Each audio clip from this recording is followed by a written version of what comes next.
Hi everyone, I'm Amy and welcome to my channel. This channel is all about merging spirituality and psychology so you can manifest your perfect relationships. And in this video, and in fact all the videos this week, are going to be centered around the teaching of the subconscious mirror. If you've come to manifesting from the Neville Goddard community, you will already know that he quoted, "The whole vast world is yourself pushed out." Now, going through my own manifestation journey and studying Neville avidly, yes, this teaching is valid, but in my opinion, it has been massively diluted by the manifestation community, and it's been diluted to, your thoughts create things that you can affirm for other people, and that's really missing the point. So in this video, I'm going to give you a breakdown of what my understanding of the subconscious mirror is and how you can use this ideology to actually manifest your relationship easily.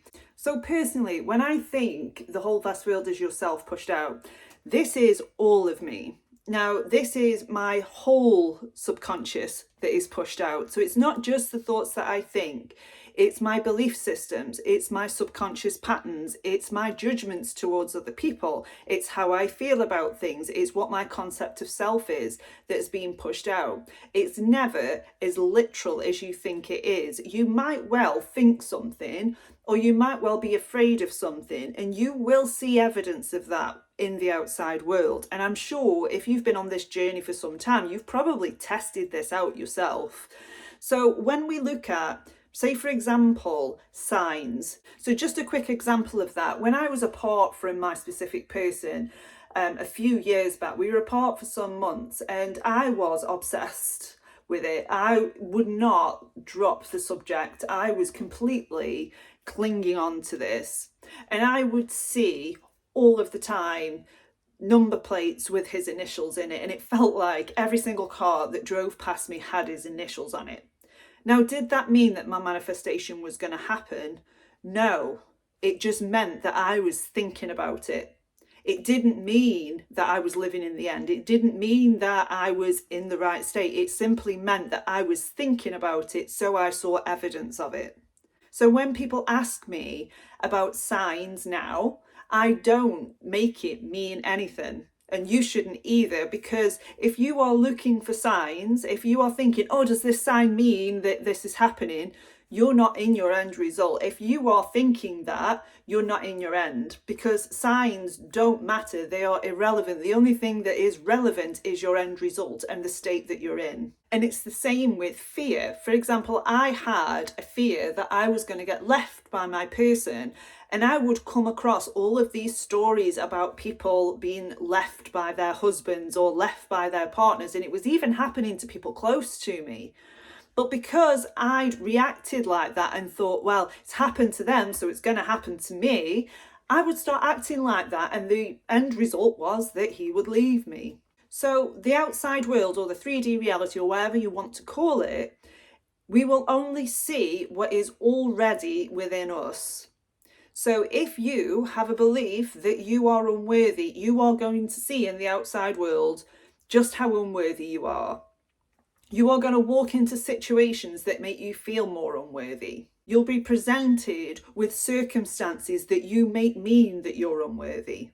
It's important to understand that it isn't as literal as what people would make out to be. So I've seen teachings that say something along the lines of, your thoughts come out of their mouths, which is true to a certain extent, but there's much, much more going on than that, because the thoughts that you're thinking are a direct result of your own self-concept. So if you have a thought, for example, that there's going to be a third party, the only reason you would be thinking that thought in the first place is if there was some sort of deep insecurity.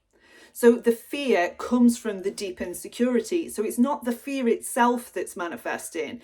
It's the identity that you have that is manifesting into the outside world. And on this journey, I've dealt with 2 third parties, one of which happened at the beginning of my manifesting journey. And I just assumed that because I was thinking about a third party, that's why it happened. I didn't go any deeper than that. And then the next time we broke up, it happened again. And it was only that time where I looked deeper into how insecure I was being and why I thought there was someone out there better than me, or I made it mean that I wasn't chosen or that I wasn't good enough. And I really had to unpick these beliefs that were underlying the fear, because without those beliefs, if I believed that I was worthy, if I believed that I was chosen, the thought of a third party wouldn't have even been there in the first place.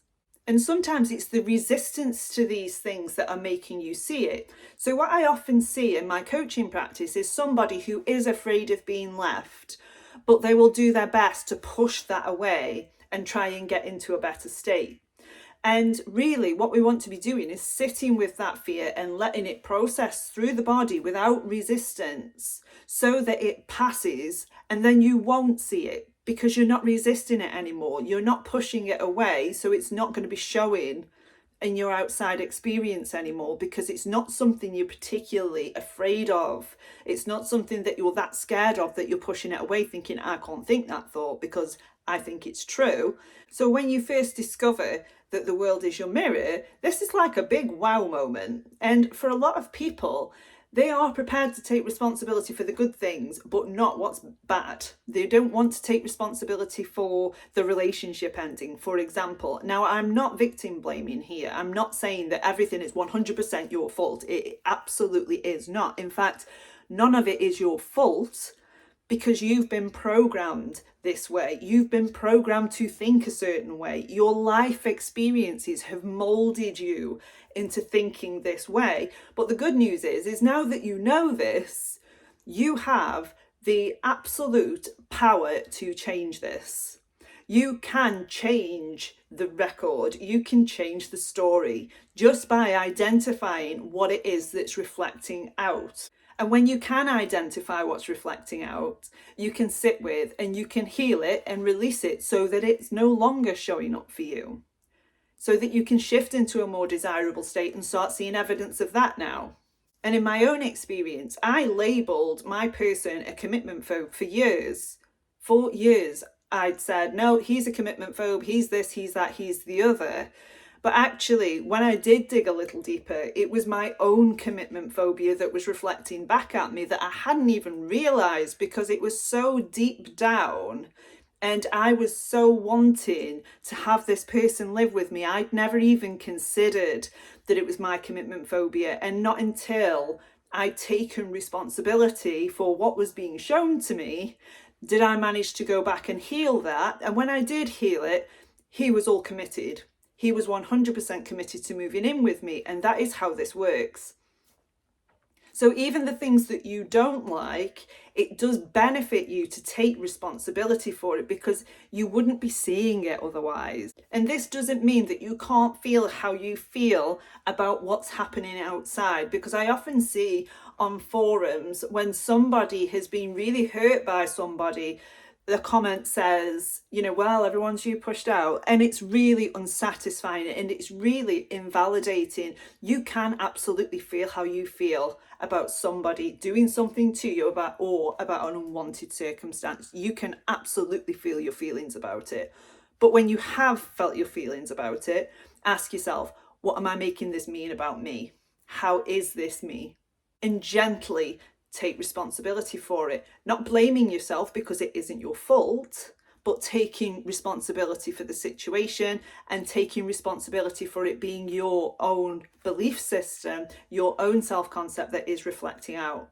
And when I see people affirming for their person, so this person's going to show up like this, and they'll list off how exactly they want them to show up, this is irrelevant. When you actually understand the subconscious mirror, you will start to see that person as you. So affirming for them is a waste of time, because the only reason you're affirming for them is to change them. So you're trying to change the mirror without changing the face. When you're affirming that this person is deeply in love with me, but you're still showing up as somebody that doesn't believe that they're lovable, it's not going to work. But on the upside of that, when you do believe that you're lovable, that person will be deeply in love with you.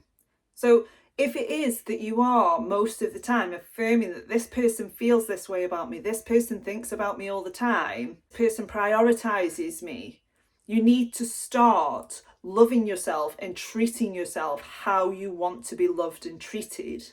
So let's say, for example, you want your person to say a certain thing to you because it makes you feel validated. So words of affirmation make you feel validated. You need to start loving yourself in that way with words of affirmation. If it is that you liked it when your person bought you gifts, you need to start buying yourself and treating yourself to more stuff. So love yourself the way that you want to be loved, and treat yourself and speak to yourself the way you want to be treated and spoken to. If you want to be accepted by your person, start radically accepting all parts of you, even parts that you don't like. And this will be reflected back to you because your self-concept has changed, because what you're reflecting out has changed. So when you become the secure and confident version of you, that is going to be reflected back to you just how secure and confident you are. When you start to choose yourself, when you start to prioritize yourself, that is going to be reflected back in other people choosing and prioritizing you. So instead of affirming that person prioritizes me, start prioritizing yourself and see how things shift. And when you do this, the frustration's going to drop, because I know myself, again, there's no judgment on this channel, we're a judgment-free zone, but I've done it where I've affirmed for my person and it hasn't happened, and all it's done is made me feel bad and frustrated and reaffirm the beliefs that I didn't want. But when I shifted that, when I shifted the lens to me and how I was showing up and prioritizing me and loving me and choosing me, my person loved and chose me. When I started committing to myself and my own growth, my person committed to me. So when you can change you and how you are showing up in the world, that is what's going to get reflected back to you. So let's use the example, say you are in no contact with your specific person and you're starting to make this mean that you're not prioritized, that you're not important, that you don't matter, and any other description that you want to give yourself, but you're making it mean something about you. So you're sat in silence and you're constantly checking the phone and it's not working, and you're trying to manifest a text message and it's not coming in, and you're feeling unhappy, you're feeling frustrated and generally shit. Put the phone away and think, right, okay, where am I not showing up for myself? Where am I not prioritizing myself right now? Where am I not choosing myself right now? Because when you are looking for the outside to choose you and it's not happening, it is because you're not choosing yourself. You're choosing them. So when you can actively start choosing you, when you can actively start loving and accepting and prioritizing yourself, this will get reflected back. So I really hope you enjoyed this video. If you need any help, pop a question below and I will do my best to answer it, and I will see you next time.